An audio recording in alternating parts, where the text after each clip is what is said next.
civilian home behind me was completely destroyed in the airstrike, and the building next door was also heavily damaged.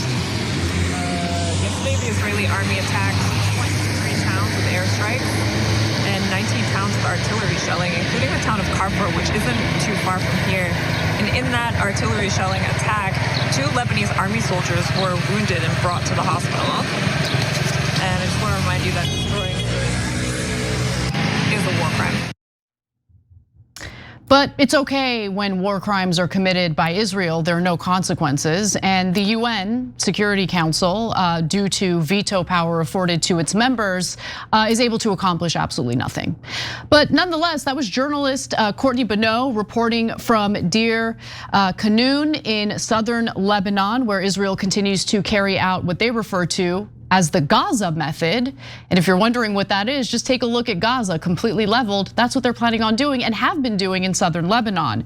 That method includes displacing millions of civilians, leveling their homes, and stealing their land. So as the New York Times, a Zionist rag, shockingly reported the other day, and I say shocking because typically they try to provide cover for this type of behavior. They usually don't want to draw attention to it. But in this case, they did some good reporting.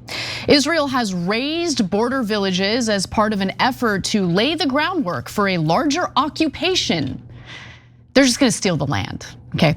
The approach, Israel's defense minister Israel Katz said, was modeled on tactics the military used in Gaza, genocide. It's just called genocide. They could just say that, but of course they won't.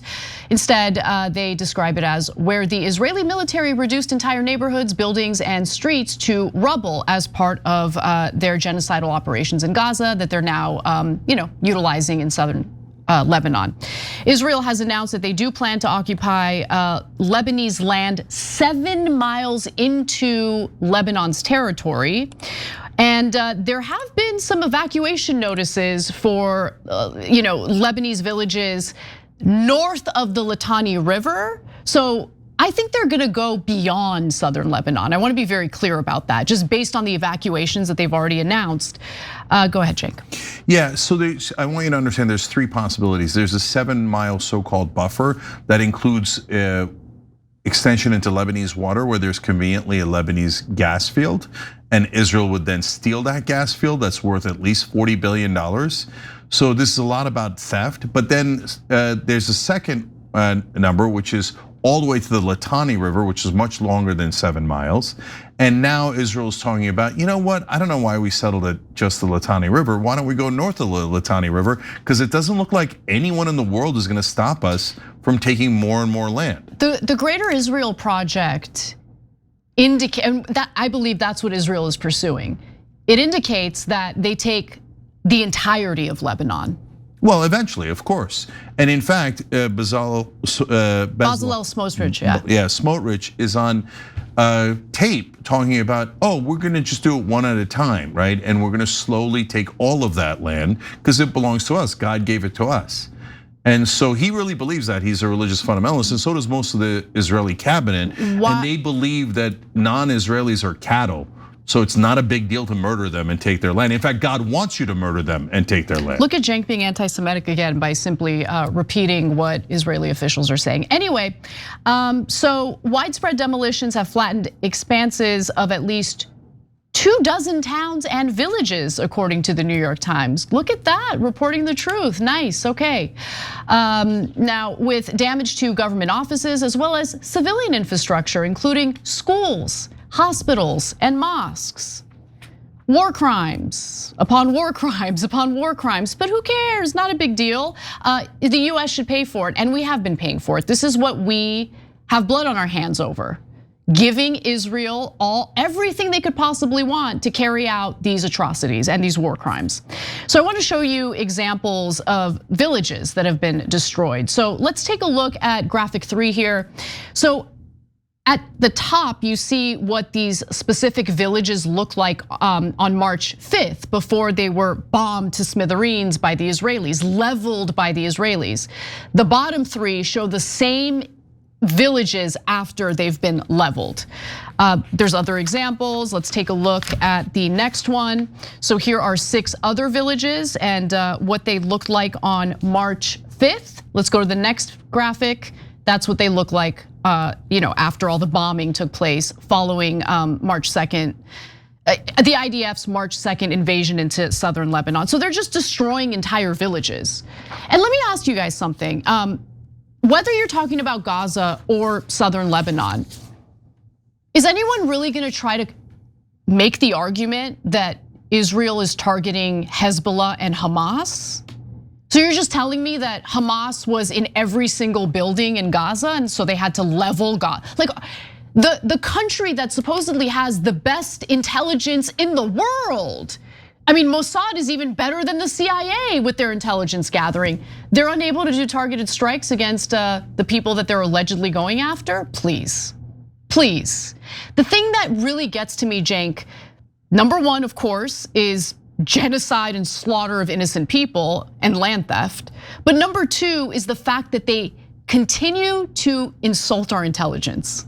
Yeah, so and they have their partner here in US media. I thought this New York Times piece was actually not that bad. No, it was great. It was actually a great piece. I'm just very salty with the New York Times, especially after Lulu Garcia Navarro admitted that she was the former Israel-Palestine correspondent and then proceeded to excoriate Tucker Carlson for asking questions about Israel's intentions. Yeah, so in this piece, they at least showed the wide-scale destruction. They talked about how they're reducing entire neighborhoods to rubble, as you quoted, and that they're going to do a larger occupation. Now, but it's still, they never crossed the threshold, right? Only dirty Arabs and Muslims are terrorists. When Israel does war crimes and genocide and targets civilians on purpose, they're never ever called terrorists. That you would be fired instantly from the New York Times if you accurately use the word terrorist in a balanced way for both sides. That's a fireable offense. You can't ever use naughty language with the Israelis. You have to only use it for dirty Muslims. You can call anything you want because New York Times editors and publishers hate Muslims and think that it's okay to murder them. So, and they've shown that through decades of coverage and through smearing them so that it makes it easier for Israel to murder them and for America to finance their murder. Yeah. Let me just be very clear about something, okay?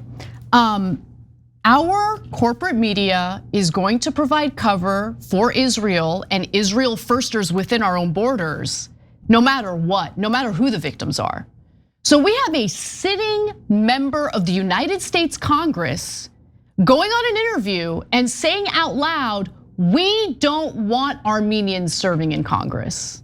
That was Representative Randy Fine, who happens to have an Armenian running against him for the Florida seat that he's currently occupying. Where's the New York Times? Armenians are Christians, overwhelmingly.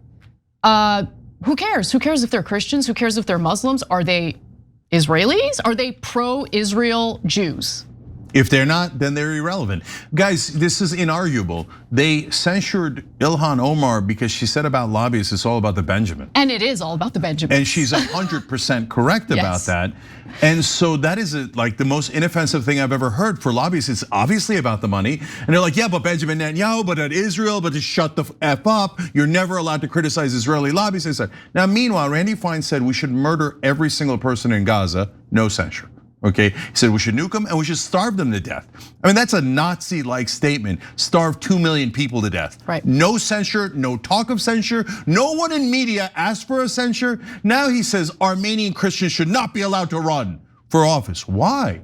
No censure, no talk of censure, no talk of, hey, if you talk to Randy Fine, then you should be canceled. No one is allowed to talk to Randy Fine, none of that.